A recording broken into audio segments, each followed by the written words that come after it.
अगर आप भी खाना खाने के बाद मीठा खाने के शौकीन हैं, मीठा आपको बहुत ज़्यादा पसंद आता है, तो ये जो लड्डू की रेसिपी है वो बिल्कुल परफेक्ट होने वाली है।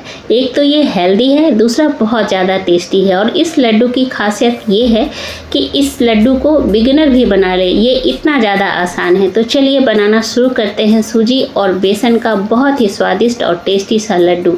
तो इसके लिए मैंने एक बड़ी सी थाली ले ली है, 1 कप बेसन लिया है मैंने, और यहाँ पे 1 कप सूजी ले रही हूँ। सूजी जो है ये बारीक वाली है, अगर आपके पास मोटी वाली है तो थोड़ा सा ग्राइंड कर लीजिएगा। आधा कप मैंने घी लिया है, घर का बना हुआ शुद्ध घी है ये जो कप है वो 200 ग्राम का है। तो मैं यहाँ पे सही मेज़रमेंट आपको बता रही हूँ। 200 ग्राम सूजी है, 200 ग्राम बेसन है और 100 ग्राम घी है। सबको अच्छी तरह से मिक्स कर लेंगे। मिक्स करने के बाद आपको दिख रहा होगा कि अब पानी की ज़रूरत नाम मात्र की है। तो यहाँ पे मैंने बस 3-4 चम्मच पानी डाला है। ज़्यादा पानी एक बार में नहीं डालेंगे वरना जो डो है लड्डू का वो गीला हो जाएगा। तो यहाँ पे 3-4 चम्मच में ही एक सेमी सॉफ्ट डो बन के तैयार हो गया है। सूजी हमने डाला है तो 10 मिनट के लिए छोड़ देंगे। तो 10 मिनट तक मैंने इसे छोड़ दिया था ताकि सूजी फूल जाए। अब थोड़ा थोड़ा पोर्शन लेंगे और इस तरह से उंगलियों से प्रेस करते हुए मुट्ठी बना करके तैयार कर लेंगे। तो ये बहुत ही आसान लड्डू है, 10 मिनट में बनकर तैयार हो जाता है और इसे बिगनर भी बना सकते हैं। आराम से बनाया जा सकता है, कोई ज़्यादा तामझाम नहीं है और बहुत ही हेल्दी और टेस्टी लड्डू बना करके आप तैयार कर सकते हैं। तो थोड़ा थोड़ा करके मैंने इतनी सारी मुट्ठियाँ बना ली हैं। तेल गरम होने के लिए मैंने पहले से चढ़ा रखा था, तेल गरम हो गया था। उसके बाद मैंने यहाँ पे फ्लेम को बिल्कुल लो रख दिया है। इस बात का ही इस लड्डू में ध्यान रखना है कि फ्लेम को बिल्कुल लो रखना है। लो फ्लेम पे इसलिए रखना है ताकि जो बेसन है, सूजी है, वो अंदर तक एकदम पक जाए, कच्चा बिल्कुल ना रहे। तो आपको दिख रहा होगा मैंने बिल्कुल लो फ्लेम पे छोड़ दिया है। एक साइड जो है 3 से 4 मिनट तक सिकने देंगे। 3 से 4 मिनट के बाद इसे हम पलट लेंगे। तो पलट रही हूँ तो आपको दिख रहा होगा कि एकदम सुनहरा कलर आ चुका है। तो इसी तरह भी हम दूसरे साइड भी लो फ्लेम पे एकदम 3 से 4 मिनट तक सिकने देंगे। जब अंदर तक लड्डू का ये जो मुट्ठी है सिक जाएगा तो लड्डू बहुत ही ज़्यादा टेस्टी बन के तैयार होगा। तो यहाँ पे मैंने टोटल 8 मिनट तक सेका है, अच्छी तरह से कलर आ चुका है चारों तरफ से। तो इसे हम निकाल लेंगे।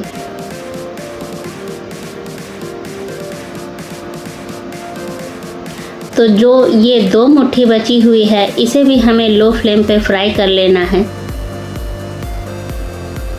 तो ये भी फ्राई हो गया है। तो अब इन मुट्ठियों को हम ठंडा होने के लिए छोड़ देंगे। तब तक हम चाशनी बना लेते हैं। तो सॉस पैन चढ़ा दिया है, अभी गैस ऑन नहीं किया है मैंने। 1 कप चीनी लिया है, 1 कप पानी लेंगे। पानी डालने के बाद यहाँ पे गैस ऑन कर देंगे और चीनी को घुलने तक पकाएंगे। यहाँ पे हमें 1 तार या 2 तार की चाशनी नहीं बनानी है, बस चीनी जो है वो चाशनी जो है वो चिपचिपी हो जानी चाहिए। आप हाथों से इस तरह से टच करेंगे तो चिपचिपापन महसूस होगा, तो समझ जाना कि चाशनी तैयार है। तो चाशनी जो चीनी जो है वो घुल चुकी है। अब मैं हाथों से चेक कर रही हूँ, एकदम चिपचिपा सा चाशनी बनकर तैयार हो गया है। तो अब इस स्टेज पे गैस को बंद कर देंगे और चाशनी को नीचे उतार करके रख देना है। चाशनी को हमें लड्डू बनाने में जब डालेंगे तो पूरी तरह से ठंडा नहीं रखना है, हल्का गर्म होना चाहिए चाशनी। वापस से मैंने एक सॉस पैन लिया है, 1 चम्मच घी लिया है। यहाँ पे कुछ ड्राई फ्रूट रोस्ट कर रही हूँ, इससे जो लड्डू का टेस्ट है वो काफ़ी बढ़ जाएगा। अगर आप ड्राई फ्रूट नहीं डालना चाहते हैं तो स्किप कर सकते हैं, या फिर डालना चाहते हैं तो अपने पसंद के अनुसार कोई भी ड्राई फ्रूट आप यूज़ कर सकते हैं। तो अब मैंने यहाँ पे थोड़ी सी किशमिश डाल दी है। किशमिश को लास्ट में डालेंगे क्योंकि इसे रोस्ट होने में ज़्यादा समय नहीं लगता है। तो यहाँ पे अच्छी तरह से ड्राई फ्रूट को मैंने रोस्ट कर लिया है। अब इसे भी नीचे उतार करके रख लेंगे और इतनी देर में जो ये मुट्ठियाँ हैं वो पूरी तरह से ठंडी हो चुकी है। तो इसे हम रफली तोड़ लेंगे क्योंकि इसका अब हमें पाउडर बना करके तैयार करना है। फ्रेंड्स, आप सबको मेरी बताई हुई रेसिपी कैसी लगती है ज़रूर बताइएगा, लाइक ज़रूर से कर लीजिएगा। एक लाइक और प्यारा सा कमेंट पढ़ के बहुत ही अच्छा लगता है, खुशी लगती है कि ऐसा लगता है कि जैसे मेहनत सफल हो रहा है। तो यहाँ पे मैंने तोड़ लिया है रफली। अब एक ग्राइंडर जार ले रहे हैं और ग्राइंडर जार के अंदर इन मुट्ठियों के टुकड़ों को डाल देंगे और इसका एक अच्छा सा पाउडर बना करके तैयार कर लेंगे। तो आप देख सकते हैं सूजी बेसन का बहुत अच्छा सा दानेदार, एकदम हाथों में आप इसे टच करोगे तो बहुत हल्का महसूस होगा।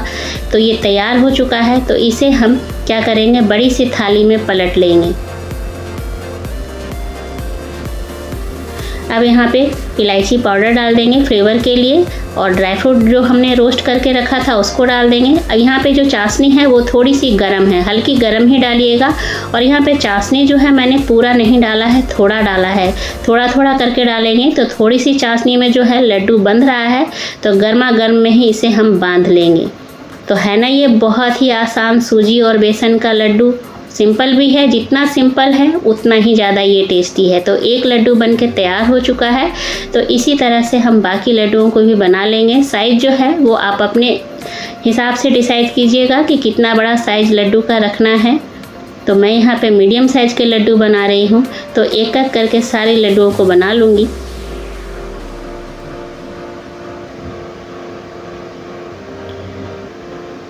तो ये लीजिए, हमारी सूजी और बेसन की लड्डू बनके तैयार हो चुकी है। देखने में ही बहुत ही सुंदर है, खाने में बहुत ही हेल्दी और टेस्टी है। और चाशनी इतनी बच गई है जिसका यूज़ हम चाय में या कोई हलवा वगैरह बनाने में कर लेंगे। अब लड्डू जो तोड़ के दिखा रही हूँ मैं, आप देख लीजिए, अंदर से टेक्सचर भी बिल्कुल परफेक्ट है और हेल्दी और टेस्टी दोनों हैं। तो उम्मीद करती हूँ आज की ये लड्डू की रेसिपी आप सभी को पसंद आई होगी। अगर पसंद आती है तो लाइक शेयर कीजिए। चैनल पे अगर आप नए हैं तो चैनल को ज़रूर से सब्सक्राइब कर लीजिए। बेल आइकन को भी प्रेस कर दीजिए ताकि आने वाली वीडियो की नोटिफिकेशन आपको सबसे पहले मिले। मिलती हूँ अगले ऐसे ही मज़ेदार, चटपटेदार और हेल्दी रेसिपी के साथ। तब तक के लिए टेक केयर, बाय बाय।